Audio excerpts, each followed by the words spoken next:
Lorsque le peuple d'Israël va posséder la terre promise, à un moment donné, ils vont vouloir faire comme toutes les nations qui les environnaient, à savoir avoir un roi établi au-dessus d'eux. Et sur les instructions de l'Éternel, le prophète Samuel va leur expliquer le droit du roi sur eux. En effet, le roi avait le droit de prendre leur fils pour en faire ses serviteurs, ses cavaliers qui vont courir derrière ses chars, ses cultivateurs, c'est les personnes qui vont également moissonner ses terres. Et le roi pouvait prélever sur leurs biens, leurs terrains, leurs terres et leurs animaux une dîme. Et le roi pouvait également prendre leurs filles pour en faire ses servantes, ses cuisinières, ses laboureuses. Bref, le roi avait un certain nombre de privilèges sur eux.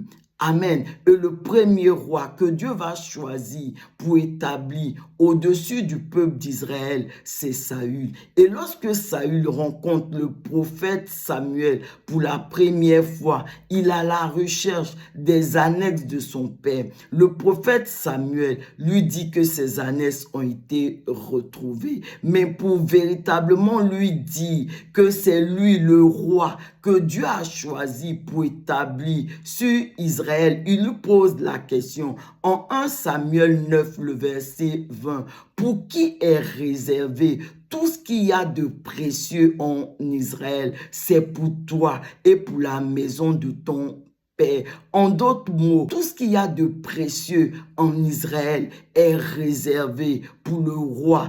Et ce qu'il y a de précieux, c'est véritablement le droit du roi que le prophète Samuel a expliqué au début de ce message. Et cela est important parce que cela nous montre ce que Dieu veut faire de nous dans la nouvelle alliance. Parce que dans la nouvelle alliance, en Apocalypse 5, le verset 10, la Bible dit que Jésus a fait de nous un royaume et des sacrificateurs pour Dieu son Père, et nous régnerons sur la terre. En d'autres mots, Jésus a fait de nous des rois et des reines sur la terre. Et en tant que roi et reine sur la terre, tout ce qu'il y a de précieux sur la terre nous est réservé. Mais pour recevoir tout ce qu'il y a de précieux sur la terre, nous devons être ces sacrificateurs qui révèlent Dieu, ces sacrificateurs au travers duquel Dieu est visible. Et lorsque Dieu sera visible